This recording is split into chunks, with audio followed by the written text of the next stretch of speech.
श्री स्वामी समर्थ. अवधूत चिंतन श्री गुरुदेव दत्त.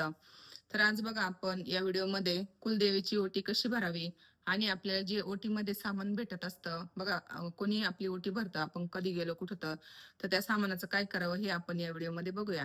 चला तर व्हिडिओला सुरुवात करूया. सर्वांना श्री स्वामी समर्थ. अवधूत चिंतन श्री गुरुदेव दत्त. तुम्ही सगळे स्वस्त असाल, मस्त असाल आणि स्वामींच्या सेवेत अगदी रममान असाल अशी आशा करते आणि आजच्या व्हिडिओला सुरुवात करते. तर बघा, आपली कुलदेवी ही आपल्या कुळाची म्हणजे कुळ सांभाळणारी माता असते.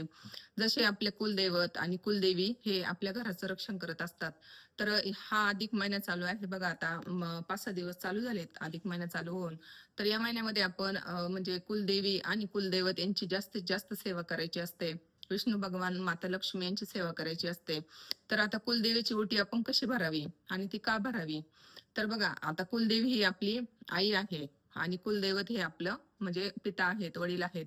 तर आपण या दोघांची सेवा ही, आपण सांसारिक माणसं आहोत आणि या संसार प्रपंच करताना आपण या दोघांची सेवा करणं खूप महत्वाची आहे, कुलदेवी आणि कुलदेवतेंची. तर आपल्या जे काही म्हणजे आपल्या संसारामध्ये ज्या काही अडचणी असतात ते या दोघांच्या सेवा न केल्यामुळे उद्भवतात बघा. आता कुलदेवीची सेवा जर आपण करत नसलो ना घरामध्ये, तर मग आपल्या घरामध्ये विवाहाचे प्रश्न, नोकरीचे प्रश्न वगैरे हे भेडसावत असतात आपल्याला. त्यामुळे कुलदेवीची सेवा ही आपण करणं गरजेचं आहे. आणि जे काही असे मोठे उत्सव असतात त्यामध्ये कुलदेवीची ओटी भरणं, कुलदेवीचा मान सन्मान करणं हेही तितकंच महत्वाचं आहे. तर आता कुलदेवीची ओटी आपण कशी भरावी, चला तर आपण बघूया. आता मी तुम्हाला प्रात्यक्षिक दाखवते बघा. आता कुलदेवीची साडी घेताना आपण नऊवारी साडी घ्यायची आहे. सहावारी न घेता नऊवारी साडी घ्यायची आहे आणि ती साडी रेशमी असावी, सुती असावी. कारण सुती आणि रेशमी या म्हणजे रेशमी धाग्यामध्ये जे काही देवीच्या देवतांच्या ज्या लहरी असतात, सात्विक लहरी असतात, ते खेचण्याचं त्याच्यामध्ये पावर असतो. त्यामुळे बाकीच्या धाग्यांची साडी न घेता आपण सुती छान आणि रेशमी अशी साडी घ्यायची आहे आणि ती नऊवारच घ्यायची आहे बघा. आता मी जी साडी घेतली आहे अशी एक साडी घ्यायची आहे. हे बघा, अशी एक साडी घ्यायची आहे. त्यावर ब्लाउज पीस ठेवायचा आहे. देवीची ओटी कशी भरायची ते मी तुम्हाला दाखवते. त्यावर एक ब्लाउज पीस ठेवायचा आहे. त्यावर नारळ ठेवायचा आहे. नारळ ठेवायचा आहे. त्यावर तांदूळ ठेवायचे आहेत बघा. तांदूळ हे जास्त ठेवायचे आहेत म्हणजे या प्रमाणामध्ये. आणि तांदूळ घेताना हे अखंड असावेत, ते कुठेही तुटलेले वगैरे नसावेत, म्हणजे स्वच्छ तांदूळ असावेत, त्याला कीड लागलेली नसावी असे तांदूळ घ्यायचे. ते आपल्या तांदळावर नारळावर थोडेसे तांदूळ टाकायचे. आता देवीचा आपण जो काही अलंकारांनी मान सन्मान करतोय, 16 अलंकार किंवा 11 अलंकार किंवा तुमच्याकडं जे काही म्हणजे यथाशक्ती असेल ते.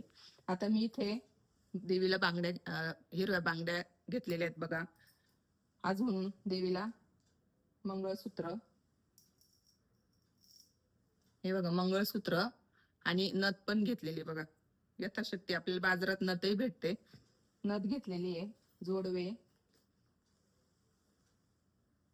जोडवे घेतलेले आहेत. आणि शृंगारामध्ये हे बघा, याच्यामध्ये सगळे पावडर, रबर, टिकल्या, नेल पेंट वगैरे, रुमाल वगैरे सगळं हे शृंगारामध्ये येतं. यथाशक्ती तुमच्याकडे जे असेल ते. हळदी कुंकू हे आपण ठेवायचं असतं. आणि अजून याच्यामध्ये हळकुंड, बदाम, सुपारी, खारीक, यथाशक्ती दक्षिणा जे तुमच्याकडे असेल ते. दक्षिणा ठेवताना तुम्ही किती ठेवा, 11 रुपये ठेवा, 51 ठेवा, 101 ठेवा. 100 ठेवलं तर तुम्ही त्याच्यावर 1 रुपया ठेवणं हे खूप महत्वाचं आहे. किती दक्षिणा ठेवा तुम्ही, पण त्यावर एक नाणं ठेवायचं असतं. आणि वेणी किंवा मग म्हणजे माझ्याकडे आता गजरा आहे म्हणून मी गजरा ठेवलाय. तुमच्याकडे वेणी असेल तर तुम्ही वेणी ठेवायची आहे. एक फळ ठेवायचंय बघा.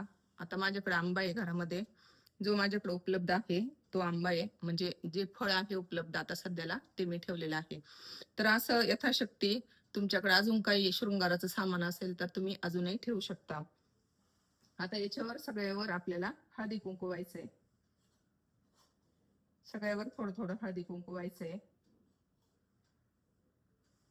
हे सगळं असं एकत्र करायचंय आणि सगळ्यावर थोडं थोडं असं हळदी कुंकू व्हायचंय. हळदी कुंकू अक्षता व्हायचे.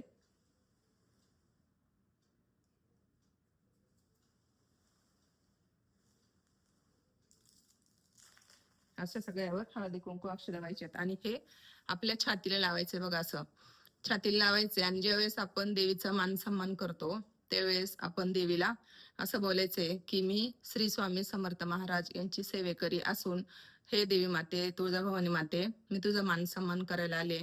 तर मी जे काही यथाशक्ती तुला अर्पण करते, साडी चोळी, जे काही शृंगारचं सामान आहे, खण नारळ, ते तू म्हणजे गोड मानून घे. आमच्याकडून याच्यात काही चूक झाली असेल तर ती क्षमा कर, असं म्हणून अगदी सोप्या पद्धतीने देवीला विनंती करायची आहे आणि देवीची क्षमा मागायची आहे की काही चुकलं असेल तर आम्हाला क्षमा कर. आणि हे जे मी काही तुझा जे काही मान सन्मान करते ते गोड मानून घे आणि तुझा असाच कृपा आशीर्वाद आमच्या पूर्ण कुटुंबावर असू दे, असं म्हणून देवीला ते असं आपण अर्पण करायचंय. आधी आपल्या छातीला लावायचंय आणि नंतर देवीच्या चरणांशी ते वाहून द्यायचंय. आता असं वाहून दिल्यावर काय करायचंय बघा, आता आपण समजा घरात तुम्ही आपल्या कुलदेवीचा टाक असतो, घरात देवीचा फोटो असतो किंवा मग देवीची मूर्ती असते, याच्या समोरही तुम्ही ही ओटी देवीला अर्पण करू शकता. आता समजा आपण मंदिरात जर केलं तर हे साहित्य आपण म्हणजे घरी आपल्या फक्त ते पुजारी वगैरे जे असतात ते नारळ वगैरे देतात किंवा वेणी देतात, बाकीचे सर्व सामान ते ठेवून घेतात. त्यामुळे आपल्याला ते सामान काही हे करायची गरज पडत नाही. पण आपण जर घरी ओटी भरली तर त्या ओटीचं काय करायचं, बाकीचे जे सामान असतं त्याचं काय करायचं. आता बघा, आपण समजा बाहेर कुठं गेलो, आपली कोणी खणा नारळाने वगैरे ओटी भरली किंवा मग ते ओटीचं सामान येतं सगळं, हळकुंड वगैरे ते सगळं असतं, त्याने जर ओटी भरली तर ते आपण असंच कुठं पण ठेवून देतो आणि ते खराब होऊन जातं. मग नाईलाजाने ते आपल्याला विसर्जन करावं लागतं. तर असं न करता आता हे जे काही आपल्याला ओटीचं सामान भेटतं त्याचं आपण काय करायचं, तर बघा, आता नारळ जर असेल तर नारळ आपण फोडून त्याचा प्रसाद करून खाऊ शकतो घरामध्ये किंवा भाजीमध्ये वगैरे ते वापरू शकतो. हळकुंड असतं ते हळकुंड आपण पाण्यामध्ये वगैरे भिजत घालायचं, त्याची छान पेस्ट करायची किंवा मग ते तुम्ही बारीक करून जेवणामध्येही वापरू शकता. तांदूळ तुम्ही पक्ष्यांना घालू शकता किंवा मग आपण त्याचा आपल्या तांदळामध्ये ते तांदूळ टाकून द्यायचे आणि त्याचा भात वगैरे करून आपण घरी ते खाऊ शकतो.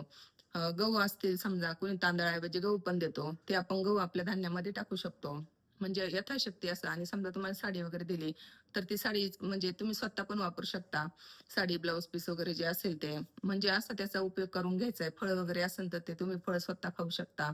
म्हणजे असं याचं म्हणजे बघा, आता सवासणी आपण सवासण आहे आणि आपली कोणीतरी ओटी भरतंय आणि हा आपल्याला मान भेटतोय, हे आपलं म्हणजे खूप भाग्य आहे बघा. म्हणजे सवासणीची ओटी भरणं हे एक सवासणीचं लेणं आहे आणि हे आपल्याला सवासण आहे तोपर्यंत भेटत असतं.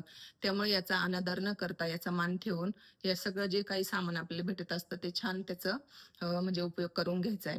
तर अशी देवीची ओटी बघा, आता अधिक महिना चालू होऊन 5-6 दिवस झालेत, तर अजून आपल्याकडं भरपूर दिवस आहेत. तर तुम्ही देवीची ओटी ही नक्कीच भरा, विसरू नका. कारण कारण आपली जी काही कुलदेवी असते ती आपल्या कुळाचा सांभाळ करत असते.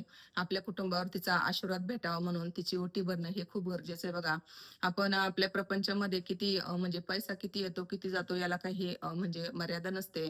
घरात कुणी आजारी पडलं तर किती पैसे निघून जातात. त्यामुळं आपण कुलदेवीची छान अशी साडी घ्या तिला आणि जे काही यथाशक्ती तुमच्याकडे उपलब्ध होईल त्याने कुलदेवीची ओटी नक्की भरा. आजच्या व्हिडिओमध्ये एवढंच. सर्वांना श्री स्वामी समर्थ. अवधूत चिंतन श्री गुरुदेव दत्त. व्हिडिओ आवडला तर नक्कीच लाईक, शेअर आणि सबस्क्राईब करा. सर्वांना श्री स्वामी समर्थ.